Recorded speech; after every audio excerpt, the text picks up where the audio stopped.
राहुल अपनी पत्नी सीमा और अपनी माँ के साथ रहता था। गर्मियों की छुट्टी में राहुल की बुआ फूफा अपने लड़के सोनू के साथ उनके घर रहने आए। घर आते ही फूफा जी राहुल से बोले कि राहुल, यहाँ तो बहुत गर्मी है, घर में कोई एयर कंडीशनर नहीं है क्या? राहुल की माँ ने बोला, भाई साहब, अभी कुछ दिन पहले ही राहुल ने अपने कमरे में एयर कंडीशनर लगवाया है। ये सुनते ही फूफा जी अपने बेटे से बोले कि सारा सामान राहुल के कमरे में ले गए। राहुल और उसकी पत्नी सीमा चुप रहे क्योंकि उनने सोचा कि कुछ दिनों की तो बात है। इस तरह बुआ और फूफा जी को राहुल के घर रहते 1 महीना हो गया। राहुल ने अपनी माँ से पूछा कि बुआ जी कब जाने वाली है? हम कब तक ऐसे ही हॉल में सोकर अपना गुजारा करेंगे? राहुल की माँ बोली, बेटा, रिश्तेदारी का मामला है, हम कुछ कह भी तो नहीं सकते।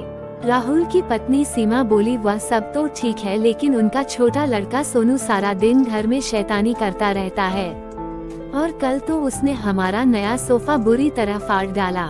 राहुल इस बात पर बहुत गुस्सा हुआ कि नया सोफा फाड़ दिया। वो अपनी पत्नी से बोला, तुम सोनू को ऐसा करने से रोकती क्यों नहीं?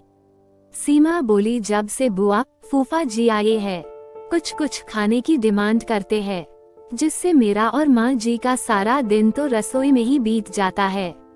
राहुल ने कहा कि मैं अभी जाकर फूफा जी से पूछता हूँ कि वह आखिर कब जाएंगे। राहुल ने बातों बातों में फूफा जी से कहा कि 1 महीना हो गया है, आपके जॉब की छुट्टियां तो खत्म हो गई होंगी फूफा जी। फूफा जी हंसते हुए बोले, राहुल, मैंने जॉब तो कब की छोड़ दी, अब तो मैं बिजनेस करता हूँ और अब मैं इस शहर में भी कुछ बिजनेस खोलने की सोच रहा हूँ। पहले इस शहर को अच्छे से समझ लूं, जिसमें 2 से 3 महीने तो लग ही जाएंगे। ये सुनकर राहुल समझ गया कि फूफा जी अभी जाने वाले नहीं है। उसने यह बात अपनी पत्नी और माँ को बताई। सीमा बोली, जब घी सीधी उंगली से नहीं निकलता तो उंगली टेढ़ी करनी पड़ती है, इनके साथ भी कुछ ऐसा ही करना होगा। आप ये काम अब मुझ पर छोड़ दीजिए। उसी रात बुआ और फूफा जी छत पर थे, तभी उनका लड़का सोनू चिल्लाता हुआ उनके पास गया और बोला कि मैंने अभी एक चुड़ैल को देखा है। तभी एक चुड़ैल वहां आ गई और बुआ और फूफा जी को बोली कि तुम में से कौन पहले मेरा भोजन बनना चाहेगा।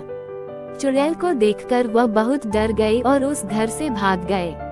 उनके जाने के बाद सीमा ने अपना चुड़ैल का मुखौटा उतारा और हंसने लगी। बुआ के परिवार के जाने के बाद सबने चैन की सांस ली।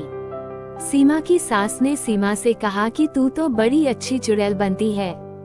ये कहकर सब हंसने लगे। इस कहानी से हमें ये सीख मिलती है कि हमें किसी भी रिश्ते का गलत फायदा नहीं उठाना चाहिए। जिस तरह बुआ के परिवार ने अपनी रिश्तेदारी का गलत फायदा उठाया और दूसरों को परेशान किया।